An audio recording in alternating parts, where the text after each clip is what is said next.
سوال کافی لمبا ہے، سن لیجیے ان کے سوال۔ مائک پر آتے بیٹھا ہے، مائک پہ پوچھے تو لوگوں کو بھی سوال سمجھ میں آئے۔ ایک مائک ہے، سوال دہرا دیجیے آپ، مائک پہ چالیے۔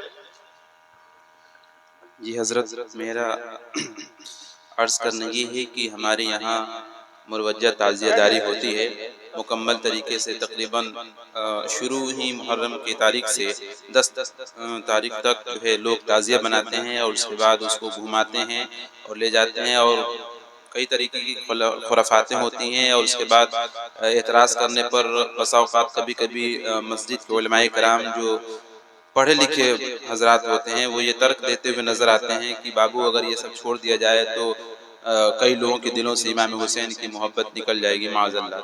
تو حضرت آپ اس کے حوالے سے کچھ گفتگو فرمائیں۔ سوال آپ نے سن لیا، آپ کے اپنے علاقے سے متعلق سوال ہے اور اختلافی سوال ہے۔ ایسے سوالات کے جوابات میں بڑی دشواری ہوتی ہے کہ کچھ لوگوں کو بھی جوابات سے برا لگ جاتا ہے، کچھ لوگ خوش ہو جاتے ہیں، لیکن ایک عالم، خطیب، ایک مبلغ کی ذمہ داری ہے کہ جب وہ مسجد پہ بیٹھا ہو تو ایک کانٹوں بھری جگہ ہوتی ہے، یہاں بیٹھنا اتنا آسان نہیں ہے۔ یہاں جو بھی بولے، جب بھی بولے، حق بولے اور سچ بولے، اور حق کے معاملے میں یہ ہے کہ کسی کی رعایت نہیں کی جاتی۔ شریعت کا مسئلہ بتانا ذمہ داری ہے، چاہے کسی کو اچھی لگے یا بری لگے، بات جو ہے وہ سچی ہونی چاہیے۔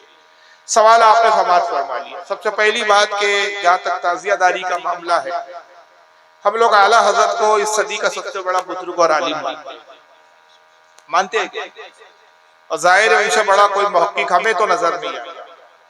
اگر اعلیٰ حضرت سے بڑا اس صدی میں کوئی محقق ہو تو اس کا نام پیش کرے تو ہم بھی غور و فکر کریں کہ کیا واقعی اعلیٰ حضرت سے بڑھ کر محقق تھے۔ اس زمانے کے جتنے سادات تھے وہ خود اعلیٰ حضرت کے فتوے کو مانتے تھے اور عمل کرتے تھے، اور سب نے، یہاں تک کہ وہ خانقاہیں بھی کہ جہاں سادات ہوتے تھے خصوصی طور پر، انہوں نے بھی متفقہ طور پر اعلیٰ حضرت کو اس صدی کا مجدد مانا۔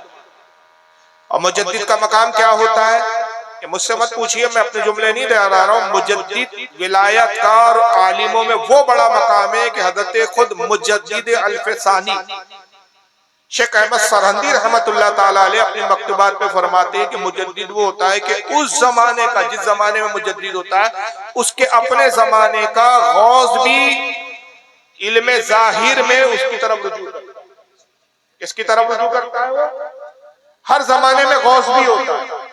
غوث اعظم غوثیت عظمی پر فائز ہے، امام مہدی تک یہ انہی کا زمانہ، مگر ہر زمانے میں غوث ہوتا ہے۔ ہر زمانے کے غوث، قطب، ابدال، اولیاء اکرام جو ہے وہ مجدد کی طرف رجوع کرتے ہیں، یعنی ولایت کے اعتبار سے بھی اس کا مقام اتنا بلند ہوتا ہے۔ صرف یہ نہیں کہ وہ محض عالم ہوتا ہے، وقت کا ولی کامل بھی ہوتا ہے۔ تو اعلیٰ حضرت کو مجدد سب نے تسلیم کیا، تو ظاہر ہے کہ ان کی بات جو بھی ہوں گی وہ تحقیق کے ساتھ ہوں گی۔ اعلیٰ حضرت فاضل بریلوی نے اس پر رسالہ تعزیہ داری مستقل ایک رسالہ ہے جو فتح و رضویہ میں شامل ہے۔ اس کے علاوہ ایک اور رسالہ لکھا ہے اعلیٰ حضرت نے تبرکات میں، اس میں تعزیہ کے بارے میں بڑی تفصیل سے ذکر کیا ہے۔ اس رسالے کا نام ہے بدر الانوار فی آداب العصا۔ اردو میں بھی ہے، یہ عربی میں بھی آ چکا ہے، عربی میں بھی ہے، اردو میں بھی ہے۔ آپ عربی نہیں جانتے جو اردو میں پڑھ سکتے ہیں، نہ مل سکے تو انٹرنیٹ پر موجود ہے، وہ پڑھ لیں آپ۔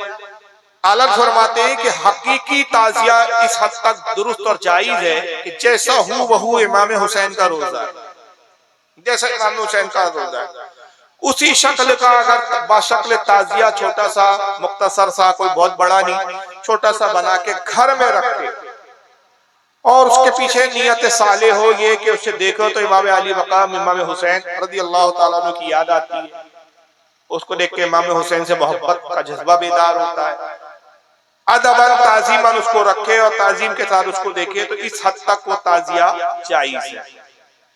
جس تعزیے کو علماء ناجائز کہتے ہیں، جسے ناجائز کہتے ہیں، اور اس پر صرف اعلیٰ حضرت نہیں بلکہ اس زمانے کے تقریباً جتنی خانقاہیں تھیں اور جتنے بڑے بڑے وہ علم کے اس وقت گہوارے تھے، سب جگہ کا یہی فتویٰ ہے۔ شاہ عبدالعزیز تک کا فتویٰ ہے، فتاوی عزیزیہ میں آپ دیکھ لیں، کچوجہ شریف کا باقاعدہ اس وقت فتویٰ ہے، ماہرہ کا فتویٰ ہے، اور یہ سارے فتاوے آپ کو کہاں ملیں گے؟ مفتی جلال الدین امجدی صاحب علیہ رحمہ کی کتاب ہے خطبات کربلا، وہ آپ دیکھ لیجئے، اس کتاب کے آخری میں سارے یہ بڑے بڑے اس زمانے کے جتنے ادارے سب کے فتاوے موجود ہیں۔ جس تعزیے کو ناجائز بولا جاتا ہے یا نادرست کہا جاتا ہے وہ کہ امام حسین کی اصل سے جس کا کوئی تعلق نہیں. ہر شخص اپنی مرضی سے بناتا ہے. لمبے لمبے تعزیے اتنے لمبے لمبے ہوتے ہیں کہ صاحب جب لے جائے جاتے ہیں تو تار کاٹنے پڑتے ہیں بھائی. راستے سے چلنے والوں کو تکلیف, نظام درم برم ہوتا ہے, گورنمنٹ کو پریشانی, اور پھر اس کو ایسے سنبھال کے لے جاتے ہیں کہ ذرا سا بیلنس بگڑا تو ٹوٹ ٹاٹ کے پھرو. میں نے کئی ویڈیو دیکھے جس میں گر جاتے ہیں, ٹوٹ جاتے ہیں. اور اس کے ساتھ پھر جو جلوس نکالا جاتا ہے, بعض جگہ مرثیہ پڑھتے ہوئے جاتے ہیں شیعوں کی طرح, بعض جگہ ڈھول اور تاشے اور باجے ہوتے ہیں. دعویٰ امام حسین کی محبت کا ہے اور ڈھول بجا کے یزیدی کام کر رہے ہیں. امام حسین کی شہادت کی خوشی تو اہل شام نے منائی تھی, یزیدیوں نے ڈھول بجائے تھے.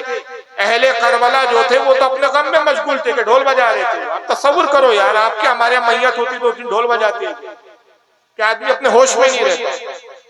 3 دن کے بھوکے اور پیاسے تھے وہ لوگ, ان کو پانی تک نصیب نہیں ہوا تھا. امام زین العابدین بیماری کی حالت میں ان کے خیمے جلا دیے گئے تھے کھلے آسمان میں. کربلا کی وہ 10 عاشور تک کے دن جو ان کا معاذ اللہ کوفہ میں ان کا کیا بولتے تماشا بنایا گیا, برسر بازار بے پردہ گھمایا گیا اور تماشا بنا کے یزیدیوں نے ان کا جلوس نکالا تھا. اہل بیت اس جلوس پر راضی نہیں تھے, وہ تو اپنے غم میں مشغول تھے اور پریشان تھے. ان پر دوہری مصیبت تھی, ایک یہ کہ اعزا و اقارب شہید ہو گئے, دوسرا یہ کہ بے پردگی کے ساتھ تماشا بنایا جائے. اور ہم نے کیا ہے وہ یزیدیوں کی سنت کو امام حسین کا طریقہ سمجھ دیا, محبت کا اظہار. ڈھول بجاتے ہوئے چل رہے ہیں, ڈھول نگارے تاشے بج رہے ہیں. یہ تاشے ڈھول باجے یہ کیا اسلام کی تعلیم ہے؟ صحیح بخاری کی حدیث آقا فرماتے میں ڈھول اور تاشوں کو توڑنے کے لیے آیا. ایک مقام میں فرمایا کہ میری امت میں ضرور ایسے لوگ ہوں گے کہ وہ 3 چیزوں کو حلال ٹھہرائیں گے حالانکہ اللہ رسول نے اس کو حرام کیا. فرمایا مردوں کے لیے ریشم کا لباس, میں نے اپنی امت کے مردوں پر ریشم کا لباس حرام کیا, مگر ایسے لوگ ضرور ہوں گے جو ریشم کا لباس پہنیں گے اور اس کو حلال ٹھہرائیں گے. دوسرا فرمایا غیر عورت کی شرمگاہ یعنی زنا, بدکاری کریں گے, زنا کریں گے اور اس کو حلال ٹھہرائیں گے. آج ایسے لوگ نہیں ہیں بدکاریاں کرتے ان سے کہو یہ تو گناہ ہے, کہتے چھوڑو یار ایک ہی زندگی ہے, موج مستی کرو, کائے کا گناہ ہے, حلال ٹھہراتے ہیں. اور تیسرا آقا فرماتے ہیں ڈھول اور تاشے, ڈھول بجائیں گے تاشے پیٹیں گے اور اس کو حلال ٹھہرائیں گے. یہ حدیث ہے بھائی پڑھیے. تو ڈھول باجے تو اسلام کی کبھی تعلیم رہی نہیں. اب وہ جو لوگ قیاس کرتے جنگوں کا, جنگ کا ایک نگارہ الگ ہوتا ہے, لوہ لہب کا ڈھول الگ ہوتا ہے, زمین آسمان کا دونوں میں فرق ہے. کچھ لوگ لاتے رسول اللہ کے بارگاہ میں بچیوں نے دب بجائی, کتابیں پڑھتے نہیں ہیں باتیں کرتے ہیں. ملا علی قاری کی مرقات شرح مشکات پڑھ لیجیے. ملا علی قاری حنفی رحمت اللہ علیہ وقت کے بہت بڑے حنفی اماموں میں سے, انہوں نے اس حدیث کی جو شرح کی کہا کہ سب سے پہلے جو بجانے والی جو عید کے دن جو بچیاں بجا رہی تھی وہ دف کی, ڈھول اور تاشے نہیں تھے. دف کی اجازت ہے مگر جھانج والی. دوسرا فرماتے کہ بجانے والی چھوٹی چھوٹی بچیاں تھی, پیشہ ور عورتیں نہیں تھی, پیشہ ور مرد نہیں تھے. وہ بچیاں بے تاشا اپنے انداز میں بس بجا رہی تھی, ٹھوک رہی تھی. وہ سور اور تال کو نہیں جانتی تھی, اس کے سوروں سے واقف نہیں تھی, اس کو ایک خاص مخصوص انداز میں نہیں بجا رہی تھی. جیسے بچے خوشی میں کسی بھی چیز کو پیٹتے, ڈبے کو پیٹتے اس طرح دف کو پیٹ رہی تھی. یہ ملا علی قاری نے لکھا ہے. بھائی اماموں کو چھوڑ کر تم کس کو مانتے ہیں میرے سمجھ میں نہیں آتا. حدیثوں کو امام زیادہ سمجھتے کہ آج کا مولوی زیادہ سمجھتے, یا تو بھی کہہ دے کہ ہم بڑے امام ہیں, یہ سب بیوقوف تھے 1400 سال. تو یہ تو قطعاً اس کو ناجائز کہا جاتا ہے کہ جو مروجہ تعزیہ داری, اس پہ ایک لفظ استعمال کیا تھا مروجہ یعنی جو آج طریقہ بن گیا ہے اور اس سے پھر معاذ اللہ بے پردہ عورتوں کا جلوس, سج دھج کے عورتیں جاتی ہیں. واقعات کربلا پڑھیے جناب, جب شام کے بازار میں اہل بیت کی خواتین کے وہ حجابوں کو کھینچ لیا گیا تھا, ان کے دوپٹوں کو چھین لیا گیا تھا. حالانکہ اس کا بعض علماء نے انکار کیا کہ دوپٹے نہیں چھینے گئے تھے, لیکن جو علماء مانتے ہیں انہوں نے یہ بھی روایت لکھی کہ جب یزیدیوں نے اہل بیت کی خواتین, ان مقدس خواتین کے دوپٹے چھین لیے تھے, تو حضرت زینب نے پکار کے اہل بیت کی خواتین سے کہا کہ اے اہل بیت کی خاتونوں, اے نبی کی بیٹیوں, کیا ہوا کہ انہوں نے تم سے پردے چھین لیے؟ اللہ نے تمہیں قدرتی پردہ دیا, اپنے چہرے کو اس پردے سے چھپاؤ. اور وہ قدرتی پردہ یہ کہ اپنے بالوں کو اپنے چہروں کے سامنے کرو. جب بی بی زینب نے کہا تو ساری عورتوں نے اپنے بالوں کو جو کھول کر اپنے چہروں کے سامنے کر دیے تاکہ ان کے چہرے یزیدی نہ دیکھیں. یعنی اس غم اور تکلیف کے عالم میں بھی انہوں نے اپنے چہروں کا پردہ کیا، اپنے چہروں کو چھپایا. مگر اسی 10 عاشورے کو جو امام حسین کی خاص شہادت کا دن ہے، ہماری ماں بہنیں جو ہے لپسٹک لگا کے، پاؤڈر لگا کے، سج دھج کے غیر مردوں کے بھی جلوس میں جاتی ہیں. اور کیا امام حسین کی محبت ہو رہی ہے. امام حسین یزید کے خلاف لڑی اس لیے کہ فاسق، فاجر، رقاصوں کا رقص دیکھنے والا تھا، بے حیا آدمی، بے شرم آدمی تھا یزید. اور وہی بے حیائی یزید کے طریقے پہ کر رہے، نام اس کو حسین پاک کی محبت کا دے دیا. اب دلیل کیا ہے کہ اگر یہ سب نہیں کریں گے تو امام حسین کی محبت ختم ہو جائیں گی. استغفر اللہ، لا حول ولا قوت الا باللہ العلی العظیم. امام حسین کی محبت کے اظہار کے لیے ناجائز اور حرام رسمیں رہ گئی. تعزیے کی ایجاد کب ہوئی بھائی؟ تاریخ اٹھا کے دیکھ لو. کوئی مائیکل لال ثابت کر دے میں غلامی کروں گا کہ امام زین العابدین نے تعزیہ نکالا ہو، دکھا دی. میں کل سے خود نکالنا شروع کر دوں گا، تعزیے کے فیور میں تقریر شروع کر دوں گا. امام باقر نے نکالا ہو دکھا دے، امام جعفر نے تعزیہ نکالا ہو دکھا دے، امام موسیٰ کاظم نے نکالا ہو دکھا دے، حضرت امام علی رضا نے نکالا ہو دکھا دے، حضرت امام تقی نے نکالا ہو دکھا دے، حضرت امام نقی نے نکالا ہو تو دکھا دے، حضرت امام حسن عسکری نے. کسی بھی امام سے ثابت کرتے کوئی تعزیہ. یہ تیمور لنگ کے زمانے میں ایجاد ہوا. تو کیا تیمور لنگ سے پہلے اہل بیت سے محبت کرنے والے نہیں تھے؟ وہ امام حسین اور اہل بیت سے کس انداز میں محبت کا اظہار کرتے؟ انہوں نے تعزیے نہیں نکالے، ڈھول نہیں بجائے شاید. یہ سب جہالت کی باتیں. اور شیطان نے بھی کچھ لوگوں کے دلوں میں ایسے تھی وسوسے ڈالے، بھائی وہ تعزیہ ہم لوگ نکالتے تھے، مولوی صاحب آئے انہوں نے منع کیا، 1 سال ہم نے تعزیہ نہیں نکالا تو یہ نقصان ہو گیا، گھر میں میت ہو گئی، گھر میں فلاں ہو گیا. یعنی معاذ اللہ امام حسین کو یہی کام بچے ہوئے، تعزیہ نہیں نکالا ابھی مارتا ہوں.